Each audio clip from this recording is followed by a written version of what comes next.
welcome to the show. I've got Dion. How are you doing? I'm doing great, man. I'm doing great. Thanks for having me on the show. I'm Great looking to have forward you to it. here. And this is the first time we've had someone from outside of Canada, so this is a special episode for us. I guess because of that, do you want to share a bit about yourself and what you do in Suriname? Yeah, of course. I'm Dion. In Suriname, I'm working with one of the biggest TV stations here, and I'm a sports presenter. I've been doing sports for about, I think, 12 years now, doing anchoring some of the national programs.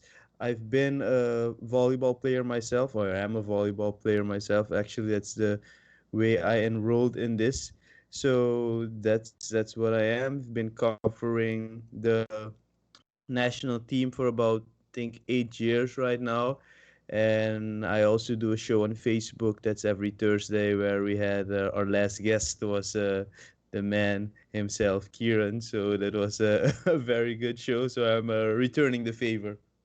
That was a lot of fun being on there. It was really energetic all around.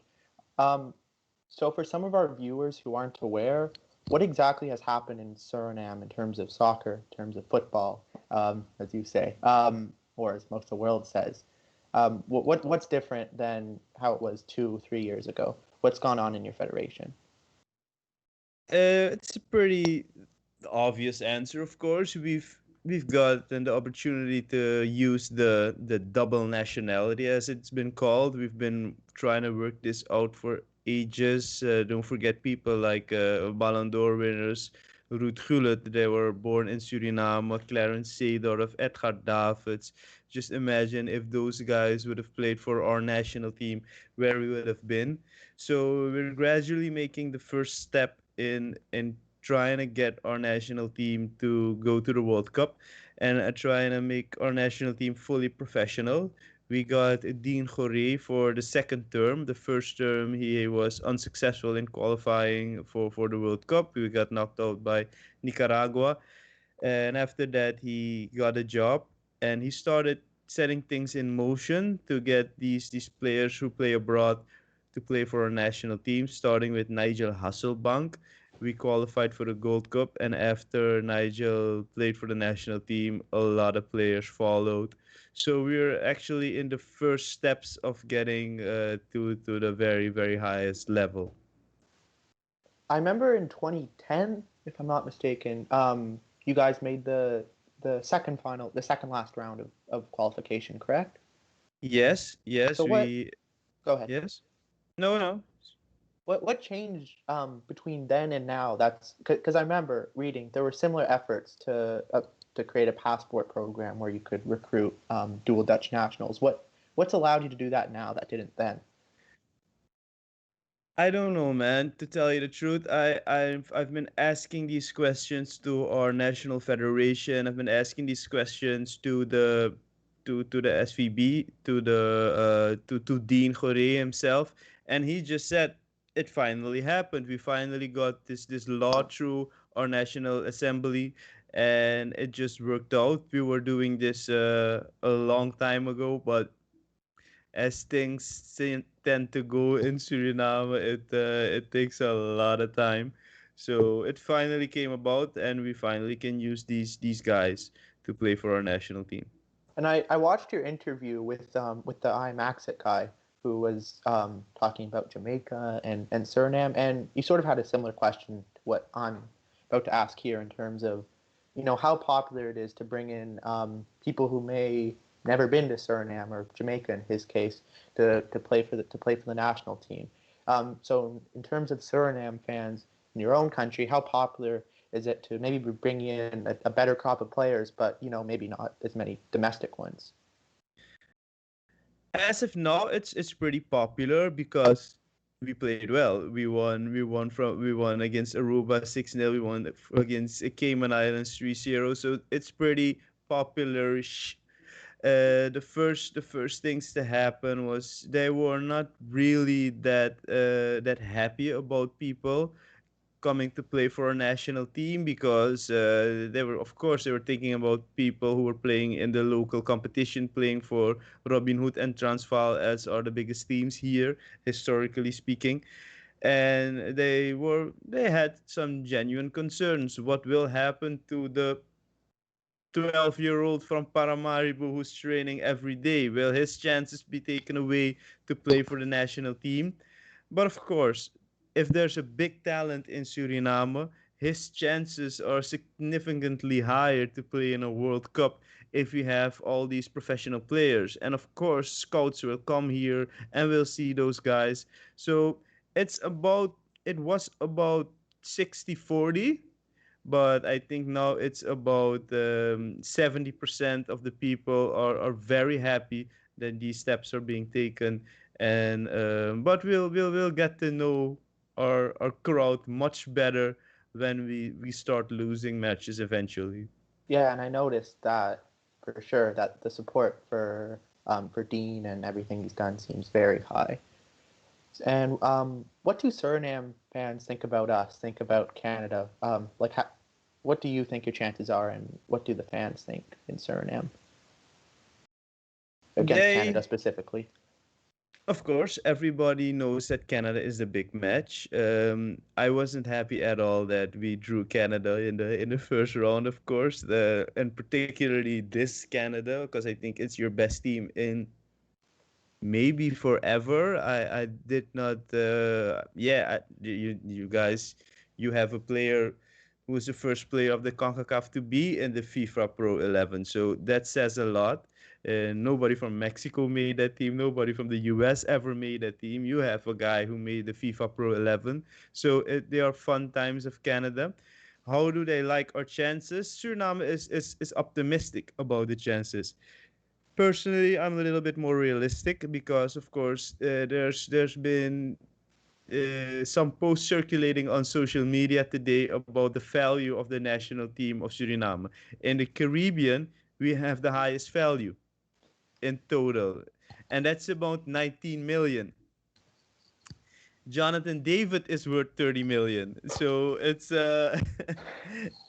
pretty tough. The forward you have from Besiktas, he's worth 11 million. So if you put those things in perspective, Canada has a stronger squad, and the difference is between Suriname and Canada in my eyes, you guys have genuinely world-class players. We don't have world-class players. We have players who know each other maybe a little bit better, but we don't really have those world-class players who can make the difference. So for me, Canada is the favorite. That's an interesting perspective because, like, when I look at your team, um, I feel like transfer values are a bit misleading because we would kill for Ryan Donk on our back line because we don't have anything like that. But that's a really interesting perspective, and I didn't really expect it. Um, so we're going to move on to a bit more of a tactical discussion now for how you see Suriname playing in these two upcoming matches against Bermuda and Canada. Um, so if I'm not mistaken, I tried to watch part of your games in the past window, and I noticed I think it was a back three you played against the Cayman Islands and a back four against Aruba. So, which is it going to be? Do you think against Canada? Which should it be? How should the Suriname team play? I don't know yet. I don't know yet. Of course, the biggest proposition is how do you stop Alfonso Davies? I know Canada is much more than Davies, but that will be the first thing on Dean's mind. How do we stop this guy? And do we stop him playing with a back five, or do we stop him playing with a back four? I personally don't think it will be a back five because we played with three center backs against Cayman Islands because almost out of necessity. So the first match against Cayman, our attacking players weren't involved. So Sherry wasn't involved. Biseswar was in the stadium but wasn't ready to play. He wasn't registered yet. Jaron Sherry wasn't ready to play. Forlian Josephson. Actually, the whole midfield and front line wasn't really there yet. He had to make some decisions, and I almost had a feeling as if he just shoehorned every central defender in the team. We played with three central defenders, even four because Ryan Donk played on the midfield that match. But that was pure out of necessity. I think the match against Aruba is much more a better view on how things will go. I think it'll be a 4-3-3 as every team plays in Holland almost, and most of our guys are schooled in Holland. So I personally think you could expect something in that area. You were talking about the Cayman Islands, and from what I watched, yeah, I get you had a really depleted squad now that I look at it. But what they seem to do and what they kind of tried against Canada was, I guess, what you sort of have to do when you're the Cayman Islands. You just kind of have to blockade your box and hope no one gets to the inside. And you did score 3 goals, but I mean, I feel like maybe you were hoping for a bit more. Do you think that's going to be a problem versus Canada? You know, maybe an inability to break into the inside, or do you think, that's something with a full squad that's not going to be a problem? It's gonna be less of a problem because against Canada we played a little bit more against Cayman we played a little bit more defensively because our front line wasn't there. Josef Soon wasn't in Suriname yet. Sherry wasn't there. Biseswar wasn't there. So we just actually tried to put as many professional players on the field as possible, and those were defenders. We had some trouble breaking it down, but my personal opinion was if Sherry was there, if Biseswar was there, the chance was there would have been more chances. Those are the kind of guys who need to unlock defenses, and they weren't there against Cayman. And it was a pretty professional display. That was my opinion about the match against Cayman Islands. It wasn't forcing anything. We scored 2 goals. If you guys want to sit back and defend, you just do you. We'll just take the win and do this long trip back to play Aruba because it was very hectic for these guys. They had a pretty busy schedule and it was a professional performance. Against Canada, it will be difficult, but not because of the defensive style of Canada. It'll be difficult because Canada is a much better team. We have much more questions that will be asked of our defense, and that will pose a pretty good challenge. Yeah, I definitely understand that difficulty. When the Canadians were playing in the Olympic qualifiers a few months ago, we had a bit of a COVID outbreak, at least on the European flight to Mexico, and we couldn't call up any of our midfielders from from Toronto, which is where most of our academy players are. So that made things really rough, and we definitely understand what happens when you don't have like the ideal players in ideal circumstances. So just to summarize all that, what would you say is the greatest strength of this team, and what would you say is the greatest weakness of this Suriname team? I think our biggest strength is our defense. Our defense is we have specialists in we have a very good left back, we have a very good right back, even two good right backs, and the center of defense we have 3 to 4 pretty good center halves. So defensively, I'm pretty happy. Even the midfield is maybe not the youngest midfield that of all the Caribbean nations, but they're very technical. So we have creative players and we have defensive strong midfield players as well. So those two parts of the field is very strong. Going forward, we're just subpar. We're not bad in the front areas, especially with the addition of Geraldo Becker. But I need to see if he's fit. So when the matches are played against Bermuda and Becker plays good, we'll know a lot more about how good our front line is. But if the weakest line of those three is, yeah, I think going forward. But maybe the most important player in these matches, or in particular this match against Canada, will be our goalkeeper. Warner Hahn. hasn't played a lot of football. Our second goalkeeper, Ishan Kort, has been playing in the juniors of Almere City. And the third goalkeeper, Clyde Koyenor, has also not played because there's no competition in Suriname. The league's not been playing because of COVID. So Warner Han will be very, very, very important. If he plays good, I think Suriname can win. If he plays bad, it'll be very difficult. So that is, I think, our weakest, our most vulnerable position. Even though he's good, he's not match fit as the other players.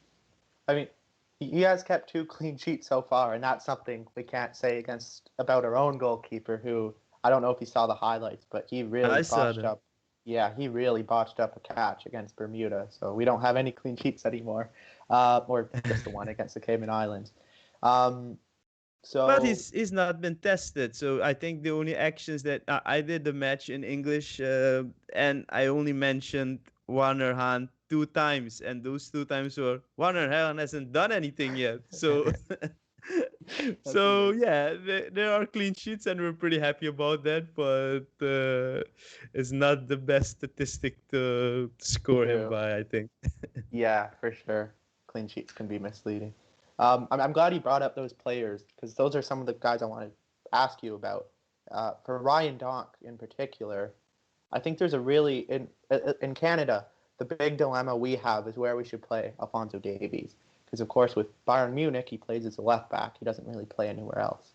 But with Canada, when we've played him at left back, he hasn't really been able to get into those attacking positions we want to see him in. So we usually push him up to the wing.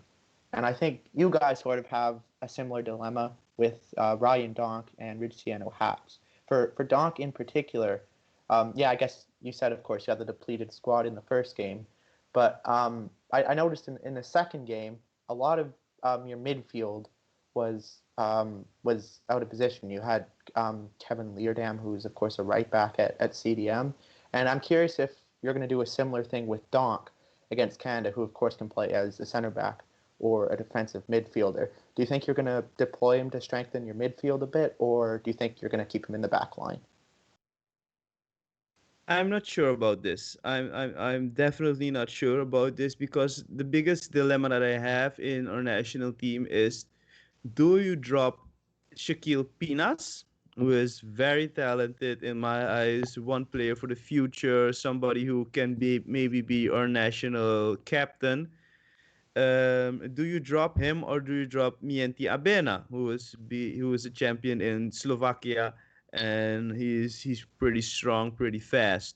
So do you drop one of those to pair alongside Ryan Donk, or do you just keep them both and put Donk to play center of midfield?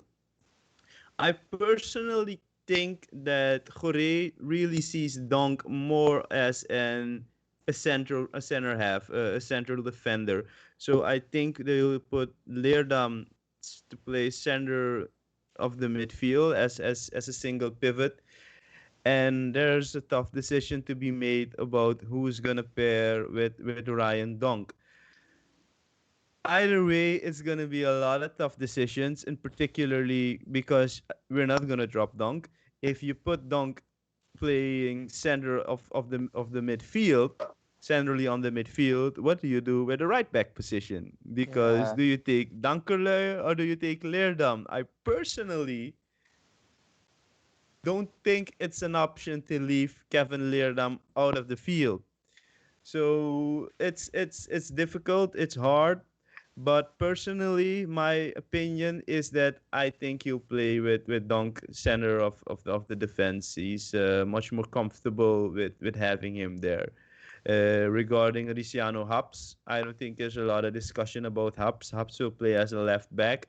If we utilize him as a left wing back, that I need to see, because of course it's not the same team as Feyenoord, but he'll play left back and he'll make his moves going forward. that was a great answer. And I'm sorry, but I'm going to have to make you do it again because I had the exact same question about Haps. Should he play as a left back, or are you going to move him up to the wing to strengthen your front line? He's gonna play as a left back. He's gonna play as a left back. He's not gonna play as a left wing back. And the reason why is we already have Geraldo Becker there. Yeah, that's So true. Geraldo Becker is one of the best players in of this team.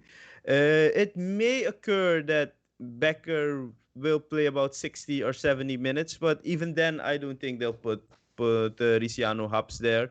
I think if Hap goes out, the chance is big that Nigel Hasselbank will just play on that position again. So Haps will play as a left back. It was one of the most difficult positions for us to fill in. That's another reason why it's almost certain that he'll play left back. We didn't really have a left back. The last match, Shaquille Pinas played left back, who is a center half, and the match before that, Kelvin Leerdam played as a right back. And yeah, Leerdam isn't really a left-footed player, so it's a position that's a hole that was a hole in our team, and it's been filled up pretty well by Riciano Haps. Yeah, that'll be an exciting matchup to see. Whether he goes up against Davies or Laren or David, that'll be interesting to see. And yeah, you're talking about Charles Becker. That's my next question because I guess he's one of your big commitments. He's in a top league in the Bundesliga with Berlin. What kind of player is he? What should we expect? You should expect, if he's fit, uh, speedy winger, a very powerful, very speedy winger. A little bit Alfonso Davy-ish, not on that level, but he's not a player who will go and bring brilliant crosses in. He's somebody who wants to get past his man and use his speed to create chances. So that is what you guys are need to watch out for. It's gonna be particularly interesting how he will go alongside Riciano Haps, because of course Haps is also a player who wants to beat his man and get the ball into the box. But Geraldo Becker is, if he's fit, he's very, very dangerous because of his speed and because of his power. He's not a flair player. He's not somebody who's gonna bring the crosses in, but he's gonna be a constant threat because of his pace. Hmm. Okay. Okay, that's something. And then the last player specific question I want to ask you is about I guess it's more about the midfield in general. So I sort of already alluded to this with Ryan Donk, but it seems there's just a dilemma that Dean has between playing a midfield that play as midfielders with their club or putting the best players on the field. So, and I think like we saw that with Diego Bissawar, who I mean he's a winger, right? He's not necessarily a central midfielder. Do you see guys like Bissawar or Cherry playing over you know people who actually play as midfielders like Dion Malone or Mitchell Donald? So, Biseswar is both. Biseswar played when he was in Holland in Feyenoord. He was playing on the midfield. Okay. Now he's even also playing midfieldish if when he plays in Cyprus. But he's very good in Cyprus, so they utilize him all over the place. So Biseswar isn't somebody who is not familiar on the midfield position. Actually, the only player who would be out of position playing on the midfield would be Kelvin Leerdam. But even Leerdam, in his time in Holland, played some part on midfield. So there aren't really players who are out of position in that midfield, Okay. except for Leerdam. But what is a dilemma for Jorge is, will he play with the age-old question of the midfield, of course? Will he play with two defensive midfielders or will he play with one defensive midfielders, especially if Canada is overrunning them? And then the proposition of Mitchell Donald comes into play. Do you put Mitchell Donald, who has not played a lot of matches, do you put him there to be the strong body that he is? And do you pair him alongside with a Leerdam to have a double pivot on the midfield? So that is, I personally think, the dilemma that Jorge has. But no, he's not really gonna play people out of positions. especially because these guys played in Holland. You know those stories about total football. You need to Yeah. be astute to play in every position. So it's not really a problem. Okay. Yeah, I guess I learned something new there. And I guess the before we wrap this off, um, is there anyone else I missed that you think is going to be an important player in this game? Florian Jozefzoon. For me, Jozefzoon is Yeah. is a star. Jozefzoon is a star, especially if you pair him alongside with Mitchell Tevrede. Mitchell Tevrede is a tall center forward that is, I think, 6'2" or something like that, 1 meters and 90 centimeters, 1 meter 90. So is a player who does things with his head. And Florian Jozefzoon in the CONCACAF is one of the best crossers of the ball. So that is in particular something I'm looking forward to. How will Josefson connect with the Freile? So that will be on my watch list, of course. The guy's playing in the championship. He didn't really have the best of seasons, of course, because he is relegated. But he's somebody to watch out for, in particular in combination with Mitchell Tevrede, if of course Tevrede plays. And last question is, do you have a prediction? What's the score going to be for this game? I think about 4-0 for Suriname is fair enough. That seems reasonable. That's a tough one, man. I'm not really the best in Do predicting the it. score, but I'm gonna say it's gonna be a spectacular 3-2 win for Suriname. Wow, that sounds action packed. Um, That Dion, sounds action packed. we really appreciate you coming here. It's great that you made time for this. Oh, are you still gonna be traveling with the team, by the way? No, I don't think so. We're not going to be traveling with a team. It's very difficult. I almost couldn't go into the stadium for the match which we were playing in Bermuda. We need to be COVID tested to even broadcast this. So no, I'm not going to be traveling with the team. There is a small media team that will go alongside Suriname. It will be a heavy trip. Suriname will play on Friday. The match is local time 7 o'clock. It'll take till 9 o'clock. Then they'll arrive at the hotel at 10, and at 12 o'clock they need to be at the airport. So there's not a lot of room to relax. So hopefully they'll be there on the 7th, and they'll have some time to rest up. Excuse me, they'll be there on the 6th or the 5th, so they'll have some time to get used to Chicago. But it's pretty hectic for those guys. But to answer your question, no, I'm not going. But maybe I can ask you, what do you think that they will do with Davies? Will they put him as a winger? I'm not gonna tell Dean, I promise you. That's oh my God, you're doing some espionage here. Yeah, I think Davies is a winger when we play teams like Suriname. Um, I just think every time we put him in the back line, um, he no matter who it's against, like he kind of shows he's not a great defender and he's not doing what he's good at. And with Bayern, he has cover. He has elite players all around. With Canada, he doesn't have that same cover, and we can't afford to just leave the entire left side open like that. Especially if he would be playing behind someone like Kyle Aaron, who Yeah. he spends all his time in the box. That's what he does.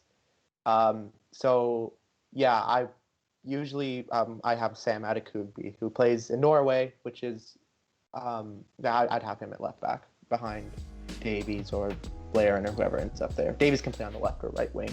Um, but yeah, this was a great interview.